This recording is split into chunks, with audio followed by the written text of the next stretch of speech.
dans cet exercice, il y a non seulement une source de tension dépendante, de tension indépendante,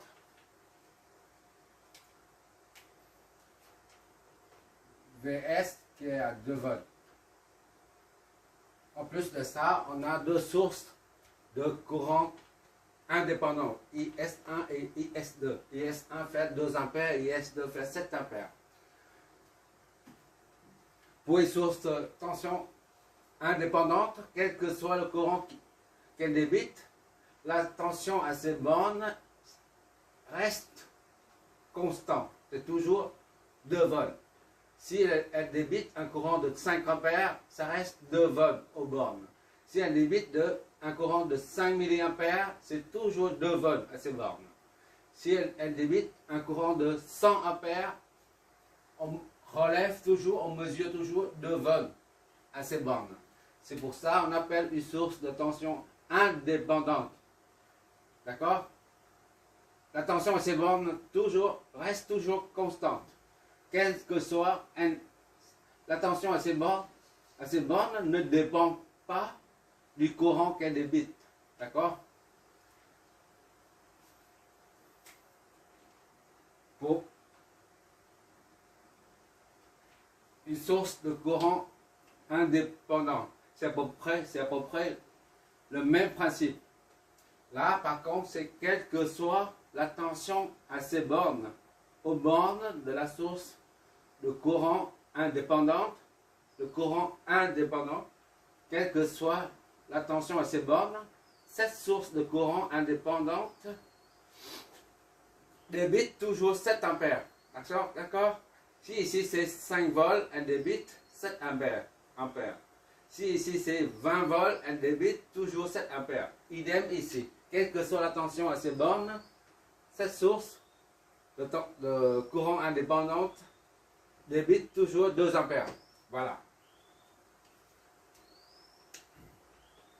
En général, on trouve facilement les sources de tension indépendante, comme une pile, une batterie ou une prise de tension. Par contre, pour les sources de courant indépendantes, on trouve rarement dans la vie quotidienne. Par contre, dans les circuits électroniques, on les voit partout. Et ils sont fabriqués à partir des composants électroniques. Bon, mais on verra ça plus tard quand on étudie l'électronique. L'électronique pure. Pour l'instant, on va analyser ce circuit, c'est-à-dire trouver les courants qui circulent dans toutes les branches du circuit, ainsi que les potentiels à chaque intersection, à chaque nœud. Bon, on y va. La première étape consiste à préparer le circuit à l'analyse. Pour ça, on va nommer ici 1, le premier point, 2 ici, et 0 en bas. J'ai mis tout à l'heure. Donc, une fois les points sont nommés, on va noter les potentiels à ces deux, à ces points, qu'on vient juste de nommer. V1 pour désigner le potentiel au point 1. V2 pour désigner le potentiel au point 2, au nœud 2. Et pour 0, 0, 0 là, comme s'il y a un seul point, on va mettre une seule VO. D'accord? Pour alléger le schéma. Si on met partout VO, ça va c'est lourd à gérer. Et maintenant, on vient fixer un point de niveau de référence de 0 volts. D'accord? Ici, on fixe arbitrairement 0 volts. 0 volts arbitraire, d'accord? Voilà. Qu'est-ce qu'il nous reste à faire? Bon, maintenant, il faut supposer un courant, ou 2 ou 3, peu importe. Supposer le sens des courants. Ici, c'est la source indépendante. On va supposer qu'un courant qui sort de cette source de courant indépendant, soit I0. Or, cette source, le courant débite tout le temps 2 ampères parce qu'elle est indépendante. I0, c'est le courant débité par cette source, soit est égal à 2 ampères. D'accord?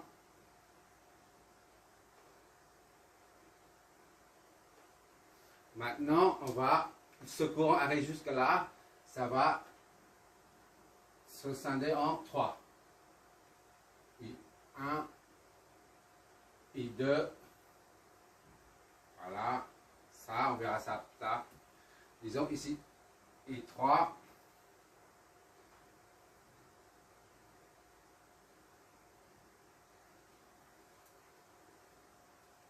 I4. On va contrôler la logique, la cohérence de la circulation des courants, d'accord? I4, I4 sera égal au courant débité par la source indépendante. Ce courant est 7 ampères. D'accord? Et le reste, c'est dans ce sens ou dans ce sens? Dans ce sens. I5. Pourquoi dans ce sens? On vérifie. Maintenant, les courants sont supposés ainsi. On vérifie la logique, c'est-à-dire la cohérence. I0 qui arrive là, il va se scinder en 3. Là, là, là. Il n'y a pas de bouchon, il n'y a pas d'embouteillage. C'est fluide, d'accord? Et I1, I5 arrive jusque là, se débouche sur I3 et I4. À ce point d'intersection, il n'y a pas de bouchon, il n'y a pas d'embouteillage. Donc, c'est logique, c'est cohérent. Et là, vient ici, ça vient ici, là, avec I. Et ici, on a I1, I2, I3, I4, I5. Voilà. I3 et I4 arrivent là, se joignent avec I2 pour donner pour IO, pour retourner là, à la source. Voilà, le circuit est bouclé. Tout est cohérent. On a l'essence des courants, on a les potentiels, il manque quelque chose, c'est la flèche de tension aux bornes de chaque élément du circuit. On y va. Ça, c'est une source de courant. Donc, quand il s'agit d'une source, la flèche de tension et la flèche de courant s'orientent dans le même sens. Voilà. La tension, c'est V1, 0. Bon, je vais vite, hein, je ne vais pas détailler. Ça, c'est une source de tension dans le même sens. Les deux flèches dans le même sens. V2, 1. Et ça, c'est un récepteur. Les deux flèches s'opposent.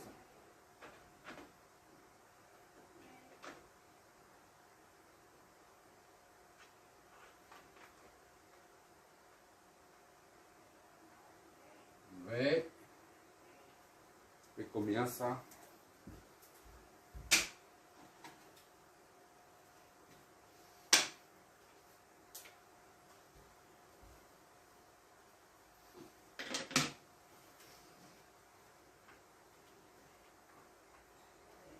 V1, 2. Voilà. Ça, c'est un récepteur. Ça, c'est un récepteur. Ça, c'est une source de courant. Les deux flèches dans le même sens. V02. V02. Voilà. Et ça, c'est un récepteur. Les deux flèches s'opposent. V2, 0. V20. Et enfin, il reste là, à flécher. Un récepteur, les deux flèches s'opposent. V1, 0. V10. On remarque tout de suite que ici, c'est un récepteur. Et ici, c'est une source de tension. Mais comme par hasard, les deux flèches de tension s'orientent dans le même sens. C'est juste une remarque. Bon, maintenant tout est prêt pour l'analyse. L'étape de préparation est terminée. On attaque l'analyse proprement dite. On part. Il faut... J'ai oublié. On calcule aussi la puissance plus tard. La puissance R pour représenter la résistance. La puissance reçue ou dégagée par sa résistance à calculer aussi. Bon. Bon, on y va. On part de la loi d'Ohm.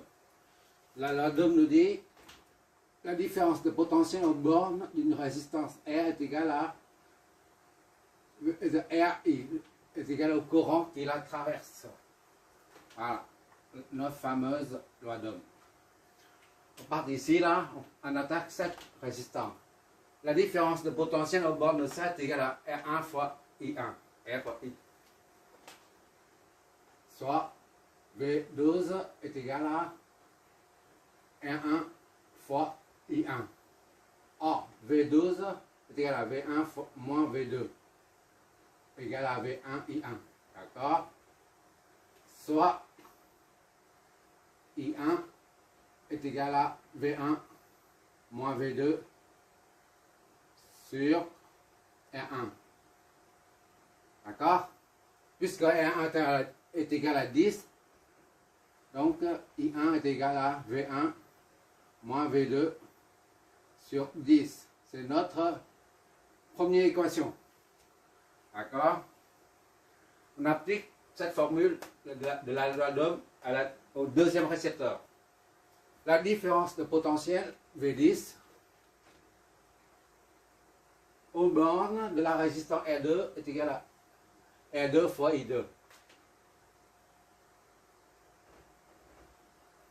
Or, V10 est égal à V1 moins V0 est égal à R2 fois I2.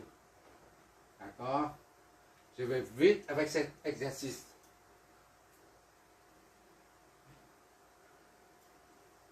I2 soit I2 est égal à V1 moins V0 sur R2. Or, V0 est égal à 0 et R2 est égal à 2. Finalement, I2 est égal à V1 sur 2. D'accord? Je recule. E0 est égal à 0. D'accord? Notre deuxième équation. 1, 2. Il nous reste le dernier élément récepteur à calculer. La tension aux bornes est égale à la résistance multipliée par le courant qui la traverse. I3. Donc V20 est égal à R3 fois I3. Or, V20 est égal à V2 moins V2, V0 est égal à R3, I3.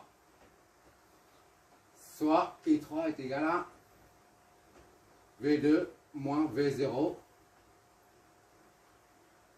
sur R3. Vu V0 est égal à 0 et R3 est égal à 4, on obtient finalement I3 est égal à V2 sur 4. D'accord? Troisième équation.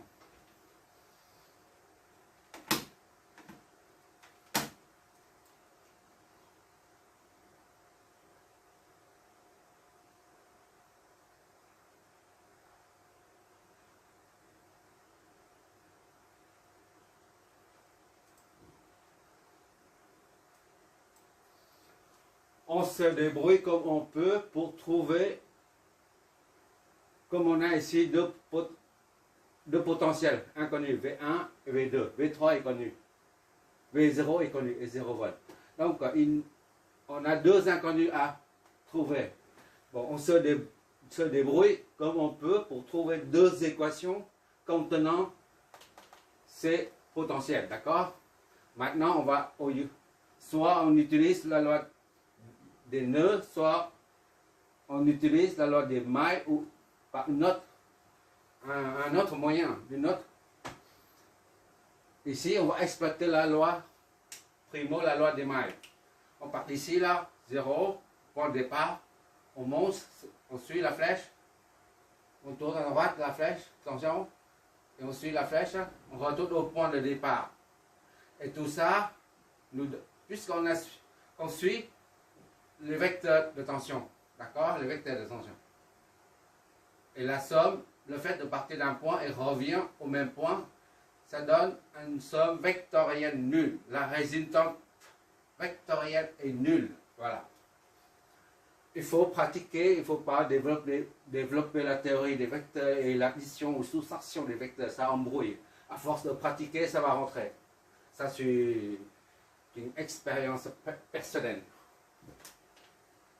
Moi, avant, j'ai rien pigé non plus. Et à force d'en faire ça, ce genre d'exercice, j'en fais chaque fois 5 ans. Si ma mémoire fonctionne bien, je fais 5 ans d'exercice pour chaque cours. Et je n'ai jamais rien appris par cœur. Le fait une procédure répétitive, et bien ça rentre, ça surnage. Bon, on y va, on part de 0, on monte vers le haut, la 1, en suivant la flèche, c'est positif, on met V10 plus V10, d'accord, en suivant le sens de la flèche, on met V10 plus V10, mais le plus on ne met pas, on met V10 seulement. V10, loi des mailles, nous donne V10 plus V10, d'accord, on va dans le sens de la flèche de tension. Maintenant, on tourne à droite, là, en suivant la flèche, là. Là aussi, on va dans le sens de la flèche de tension. Donc, c'est plus 21, V21. Et on retourne au point de départ, 0. En descendant, en suivant la flèche, là. Dans la direction de la flèche. Mais dans le sens opposé. Donc, on met un moins. Puisqu'on va dans le sens opposé, on met un moins V20. Est égal à 0 ou au vecteur nul.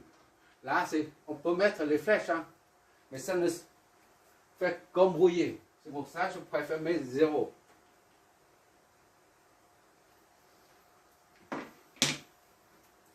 On remarque que V21, la différence de la tension aux bornes de la source de tension Vs, là, 21 se trouve aux bornes de la source de tension Vs qui est égale à 2 volts.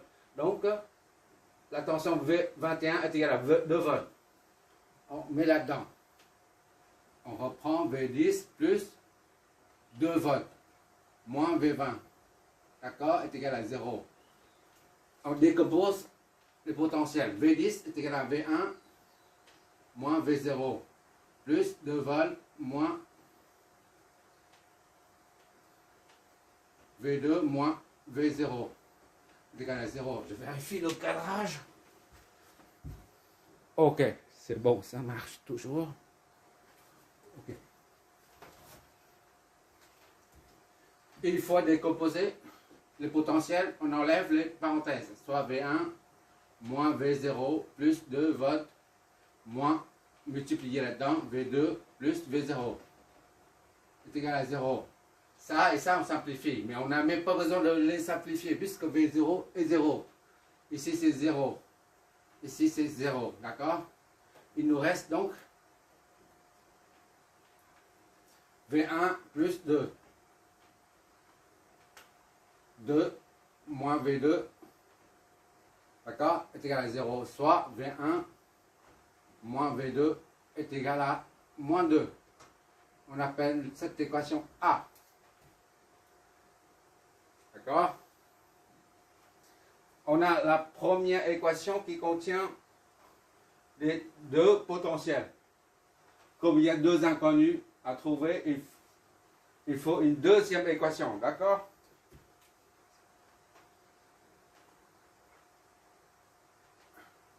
Deuxième équation. Comment on fait pour trouver ?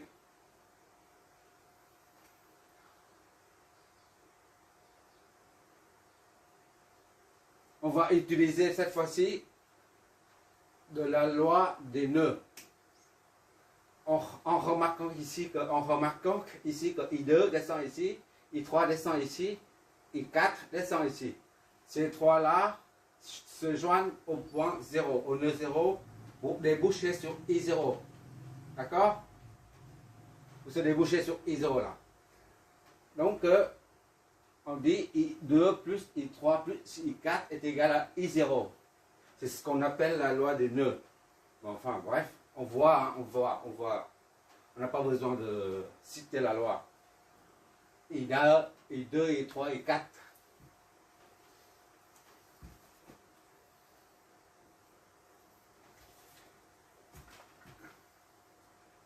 Loi des nœuds nous permet d'écrire I2 plus I3 plus I4 est égal à I0. D'accord? Or,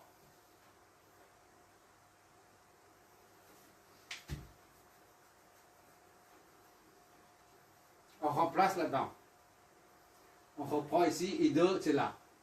I3 c'est là. I4 c'est constant, 7. I0 c'est constant, 2. Donc il suffit de remplacer dedans. I2, on part de 2 là. C'est V1 sur 2.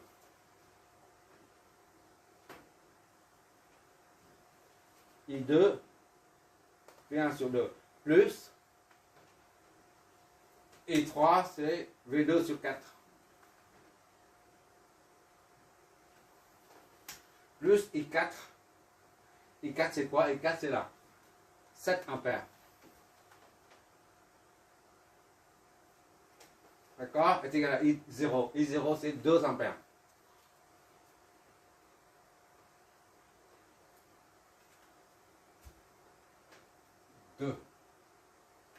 Bon, on va enlever le dénominateur commun.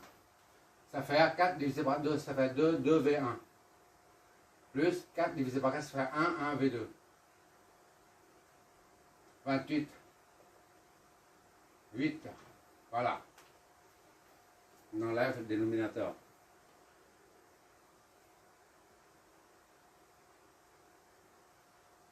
Voilà. Ça nous donne 2V1 plus V2 est égal à moins 20. Notre équation B. Là, on a deuxième équation contenant les deux potentiels à trouver. D'accord? À calculer. Donc, on va combiner ces deux-là. A, on a 1V1 moins 1V2.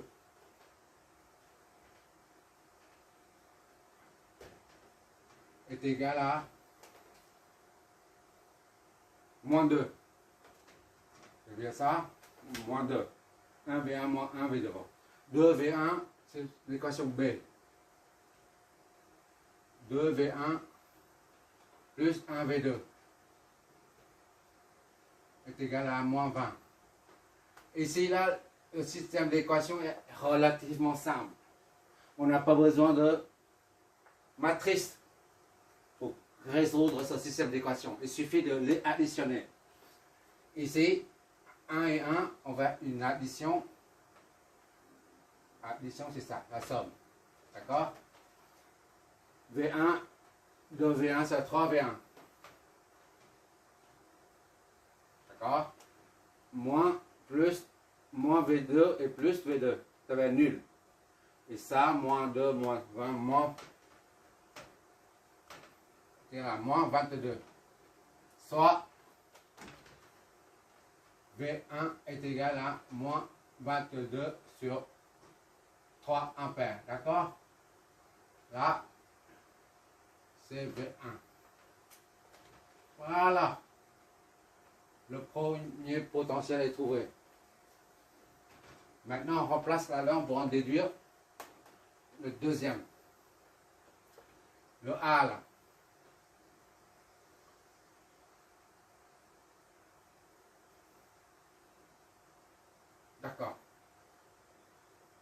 1 VA, V1 c'est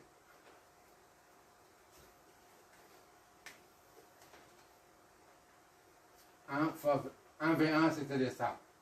Moins 22 sur 3 moins 1 V2, c'est égal à moins 2, d'accord? Donc, moins 22 moins 3 V2 est égal à moins 6.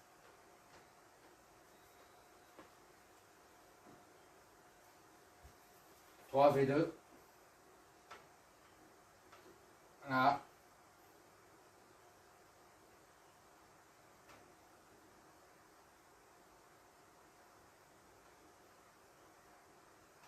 18. Ah là là.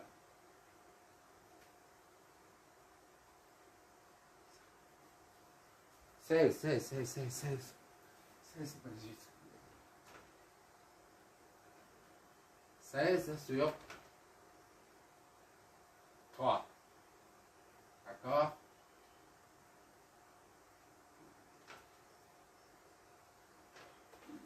Trois V2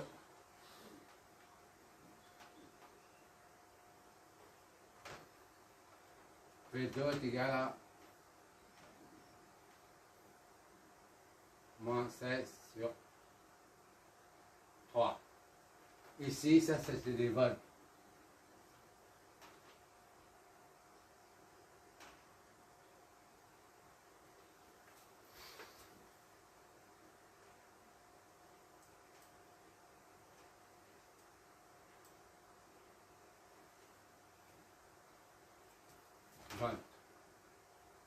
D'accord?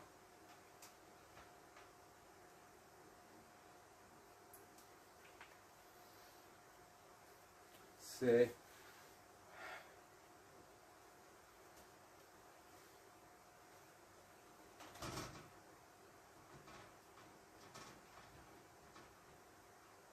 voilà, en décimale, ça fait ça. Bon, on a trouvé les deux inconnus. Maintenant, il faut en déduire les courants.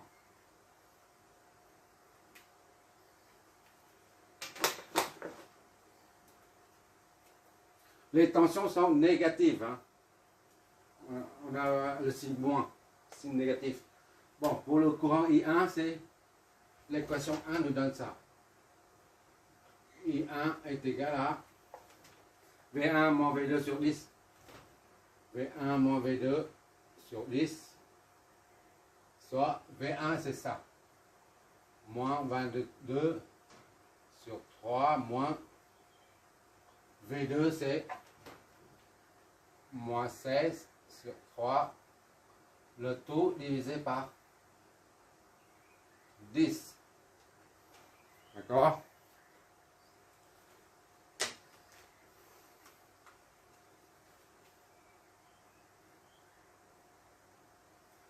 Moins 22 sur 3. Moins et moins se fait plus. 16 sur 3. Le tout divisé par 10.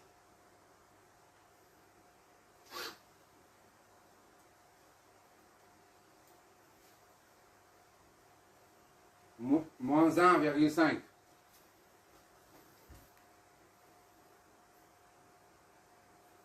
D'accord? Moins 1 sur 5. Soit I1 est égal à moins 1 sur 5 ampères. Ou moins 200 milliampères. Voilà, le courant.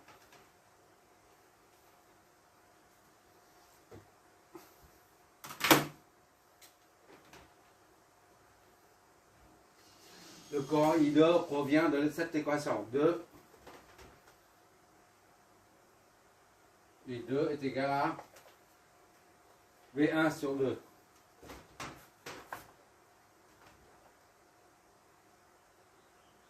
Soit moins 22 sur 3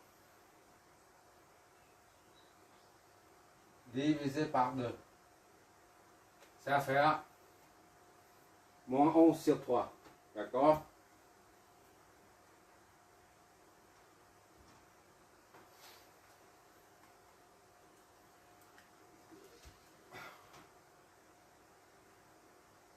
Et 2 est égal à moins 11 sur 3 ampères, soit 3,67, je crois.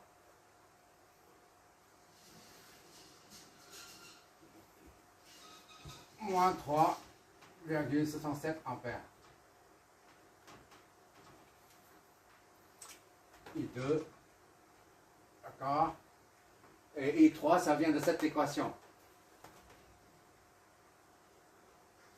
I3 est égal à V2 sur 4. 4. V2, c'est moins 16 sur 3 divisé par 4. Moins 16 sur 12. Voilà. Divisé par 4. Moins 4 sur 3. Voilà. Et 3 est égal à moins 4 sur 3 ampères, ou bien 1, quelque.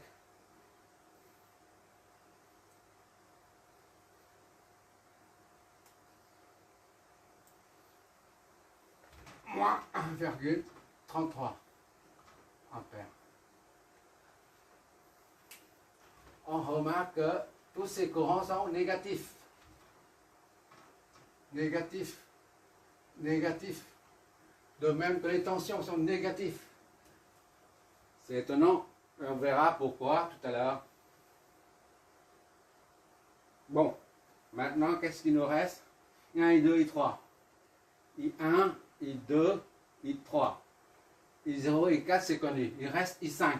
D'accord? On remarque ici que I1 plus I5 est égal au courant sortant du nœud. Les deux courants arrivant au nœud produisent deux autres courants qui sortent du nœud. Donc I1 plus I5 plus I5 est courant entrant. La somme des courants entrants dans le nœud est égale à la somme des courants sortants du nœud. Égale à I3 plus I4. I4.